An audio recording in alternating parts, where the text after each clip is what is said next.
12 years old in 84. I was born in 72.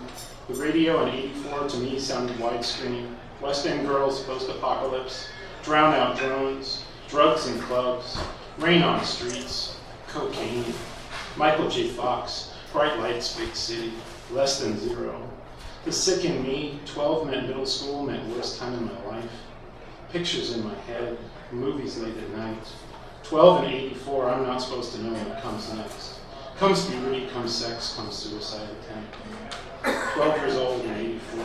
Not supposed to be watching Sid and Nancy at midnight. Not supposed to feel the sick of adulthood crawl up through my stomach. One night I was sick, 12 and 84. West End Girls in my head as I puke. Meatloaf in the toilet. Mom tucks me in after like I'm 5. Like it's 77 or 79 when Sid Vicious died. But it's 84 in Miami and all I have is the music. All I have is the sick of adulthood, spun through 3-minute shells of pop song. All I have is Owner of a Lonely Heart.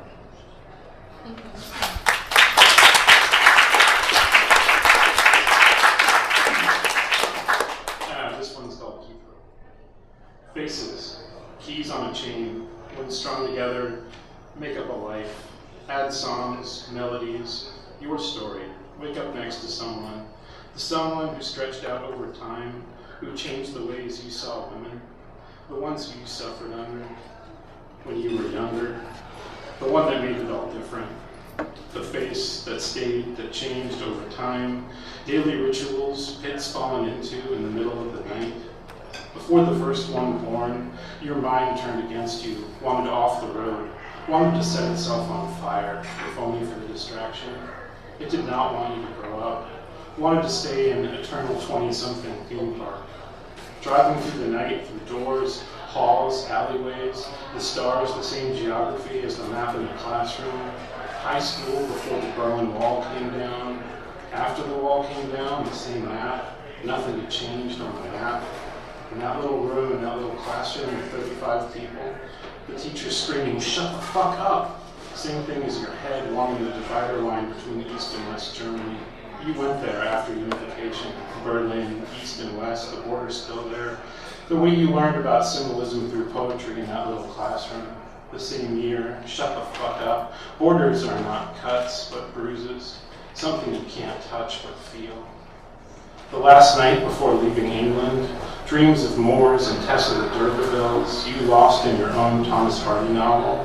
She had one of those little stylish bobs, Maud in the middle of 1991, late night, last kiss, before you got on the plane, going back to America, to who you were, not staying here with her, rainy, blurry windshield, hangover on the plane, puddle jumper, great Yorkshire plains out in front of you, fate to London, Heathrow, where you've been so many times you could not remember when you didn't know this place as a foggy backdrop, a regular visitor to your dreams.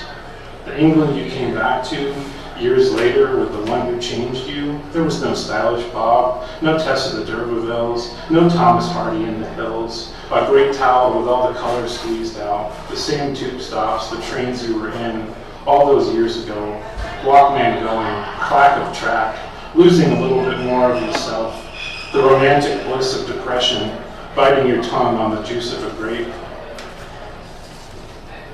Now the flight to Madrid leaves, the dank wet of England gone, only bright sun and flamenco, only bubbly beer and Mediterranean, only Spanish that comes back to you, a superpower forgotten about.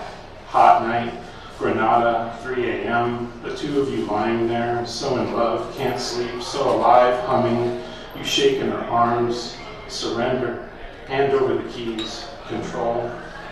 Now here, 3 a.m., years later, can't sleep, the one who changed you about to change, wife to mom, baby on the way, empty nursery in the middle of the night, the person you were and the person you will become, keeping vigil of these last moments, where you finally let go, give up, let the void take your childhood. The last night in Yorkshire, before the plane ride, Heathrow, shaking in your arms means it's coming. You only have to open your eyes.